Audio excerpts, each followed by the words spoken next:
I'll let the title speak for itself, except to say that this is a very interesting approach to apply Foucault to something that has been read and written about since it was first published in the 19th century. So.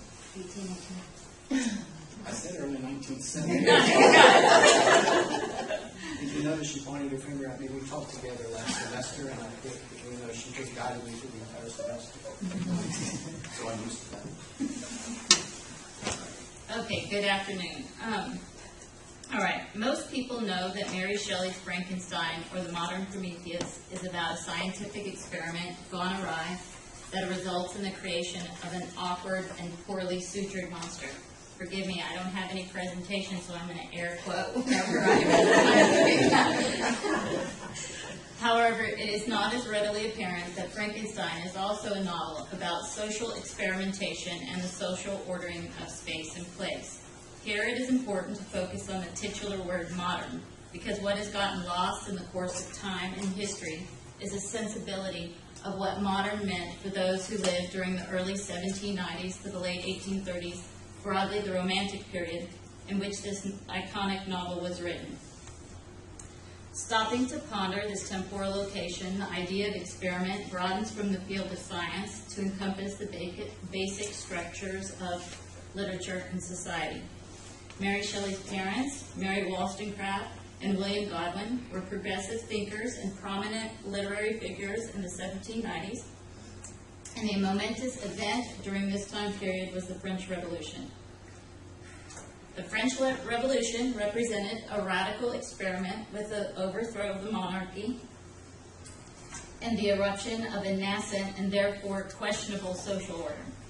Did the revolution signal a progression towards a better society espoused in the revolutionary slogan of liberty, equality, and fraternity? Or was it an indication that society was devolving into something monstrous? Mary Shelley grew up in the aftermath of the revolution, when institutions and individuals were still coming to terms with its social, moral, political, and metaphysical repercussions.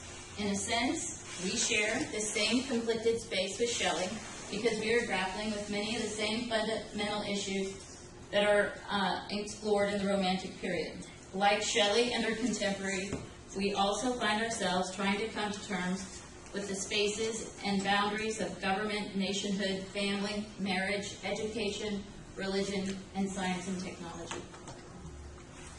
My argument is based on the idea that the way Mary Shelley has rendered and reckoned space in the novel is of critical importance to the overall meaning of the text. In her essay, Geographic Boundaries and Inner Space, Krista Nelwolf supports my claim. She writes, "The experience of space is crucial for romantic approaches to the understanding of human nature. Space plays a significant role for Mary Shelley's experimental portrayal of humankind." Nelwolf argues that the novel's scenes of action spread out over vast spatial expanses provide the literal spaces for the character's experience of crossing the boundaries of inner space, which Nelwolf explains as being a symbolic notion used to understand the romantic imagination. Another scholar who focuses on the importance of the spatial aspect in Frankenstein is Fred B. Randell.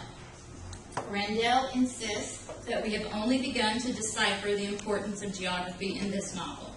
He structures his argument around the physical settings, particularly the settings of the murders in the novel: Plain Calais, Geneva, Evian, England, Scotland, Ireland, Russia, and the Arctic, to show how these sites were carefully chosen by Shelley for their historical and political connections to the Revolution. Arguing against critical interpretations of the novel that suggest a conservative reading, Randell asserts Frankenstein itself is sympathetic to the monster of the Revolution. In sum, both Nelwolf's and Randell's work acknowledge the importance of the spatial element for Shelley's novel. My own reading of the text focuses on a different aspect of the spatial. I look at Frankenstein's lab, the monster's dwelling, and Walton's ship as heterotopic spaces that serve as sites for the production of knowledge and social experimentation. My approach draws on the work of French philosopher and historian Michel Foucault in his essay, Of Other Spaces. Foucault writes about two types of external spaces in human geography, utopias and heterotopias. These spaces are interesting because of the way they are related to all other sites in a society in such a way, and I'm air quoting, in such a way as to suspect, neutralize, or invert the set of relations that they happen to designate, mirror, or reflect. Foucault notes that utopias, which are spaces that present society in perfected form, are sites that are not real in a material sense. Heterotopias, on the other hand, are real spaces that exist as counter sites and reflections of society. Foucault offers several examples of heterotopias to show their diversity: the garden, the colony, the brothel, and the ship. According to Foucault's theories, these differently ordered spaces have something to say about the broader workings of society. Frankenstein has its own set of heterotopic spaces that offer commentary on society. These are the lab, the dwelling, and the ship. And in the following sections, I examine each of these spaces. So now we're going to be moving to lab space. At his family's behest, Victor leaves his hometown of Geneva to receive his university education in Ingolstadt, Germany. Victor's lab is situated in the larger space of the university and town of Ingolstadt. However, it is a space that is distinctly set apart and removed from the university and social life. Victor describes it as a solitary chamber, or rather cell, at the top of a house, separated from all other apartments by a gallery and staircase where he kept his workshop of filthy creation. Victor hopes to answer the bold question, whence did the principle of life proceed? He does indeed discover this principle and is able to assemble a creature from a combination of animal and human parts. Here is his account of this event. It was on a dreary night in November that I held the accomplishment of my toils. With an anxiety that almost amounted to agony, I feel his pain, I collected the instruments of life around him that I might infuse a spark of being into the lifeless thing that lay at my feet. It was already 1 a.m, the rain patterned dismally against the panes, and my candle was nearly burnt out, when by the glimmer of the half-extinguished light, I saw the dull yellow eye of the creature open. It breathed hard, and a convulsive motion agitated its limbs. As a site to create another life form, Victor's Frankenstein laboratory is a space for the production of a particular type of knowledge, abnormal discourse. According to Rorty, abnormal discourse is any type of discourse, scientific, political, theological, or whatever, that does not preserve or pass on established knowledge and ways of thinking. Rather than preserving established knowledge, abnormal discourse can serve as a vehicle for new knowledge and new ways of thinking. Its opposite is normal discourse. It works within the established knowledge frameworks. The heterotopic space of the lab and Victor Frankenstein's zeal for natural philosophy, which is today what we would think of as biology, chemistry, anatomy, and physiology, are reflections of the growing interest in and professionalization of the field of science in the early 19th century. However, it would be unwise to think of the lab as a space of only scientific experimentation, because it also serves as a site of social experimentation.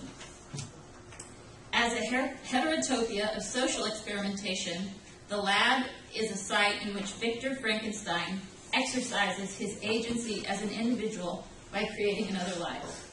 In doing so, he steps away from institutional space, that is, the institutions of family, education, and religion, when he retreats into the cell of his laboratory.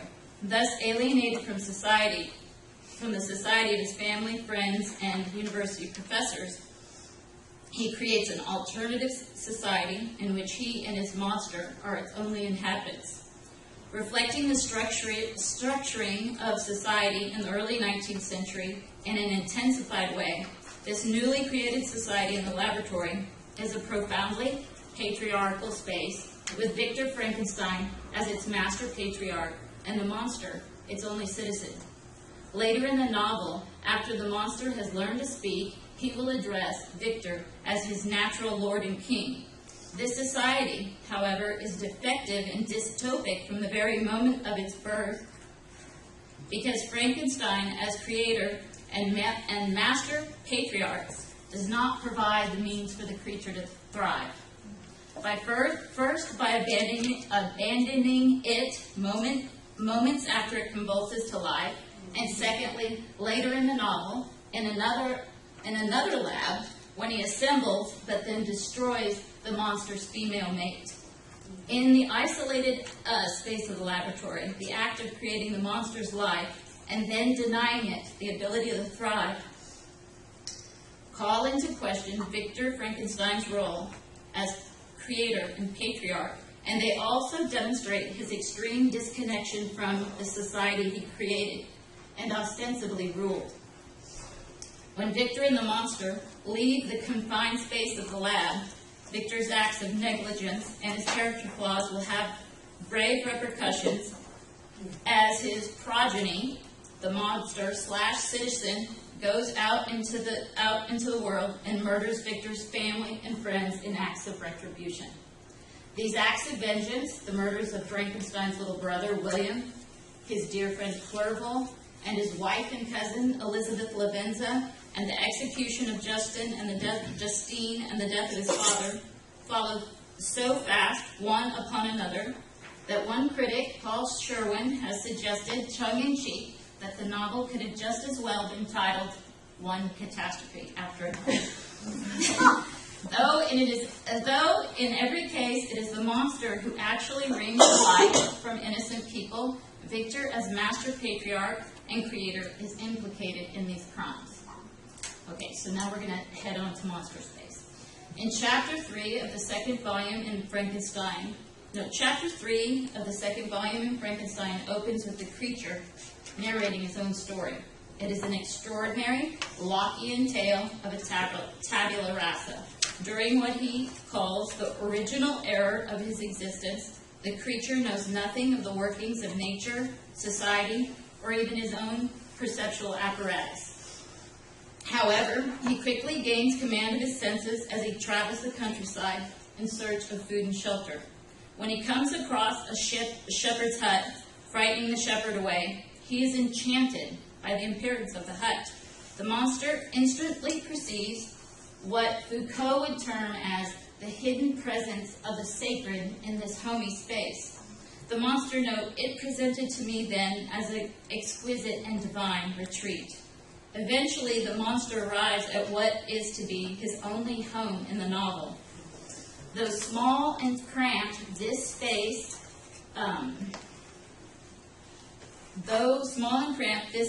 is warm and dry. Connected to the DeLacy cottage by the way of a peephole, his dwelling affords him the opportunity to learn the strange system of human society. Thus, his dwelling is a site for the production of knowledge. From his radically limited perspective, the monster, as voyeur, learns the language of the DeLacy family. The monster also learns about the family as a unit of social organization, and when safety arrives to the college, he learns about the entire history of human civilization. Though everything that he learns falls under the category of normal discourse, the creature finds his new knowledge perplexing. These wonderful narrations inspired me with strange feelings, he says.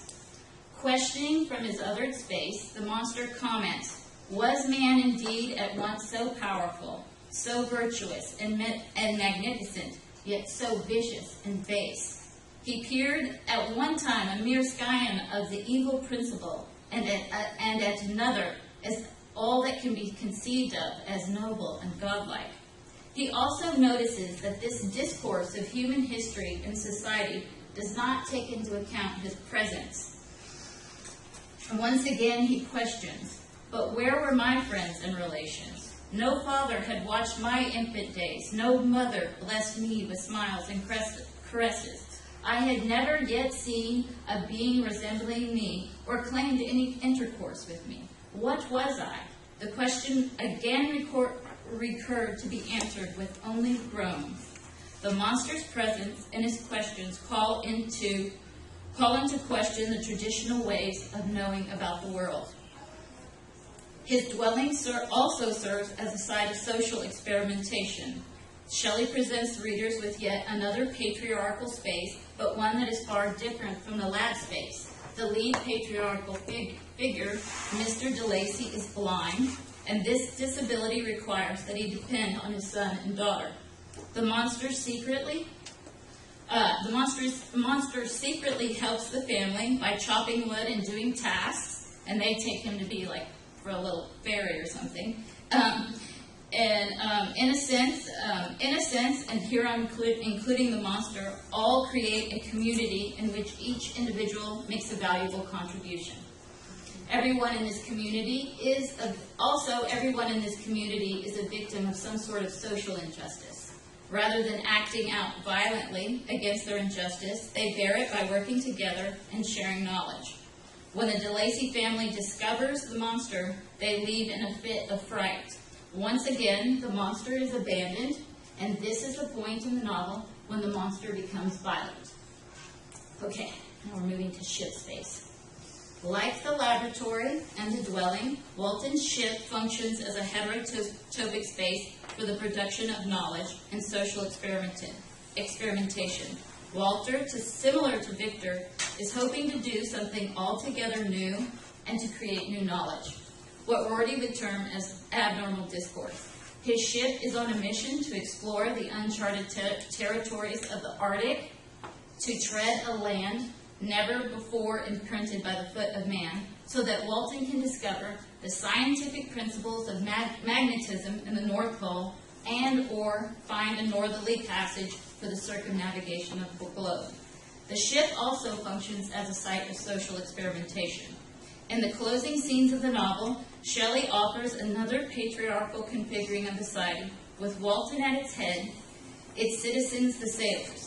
The ship is geographically isolated from society, and yet Walton is still able to maintain his connections to society via his letters to his sister, his interactions with the crew, and his ministrations to both Victor and the monster.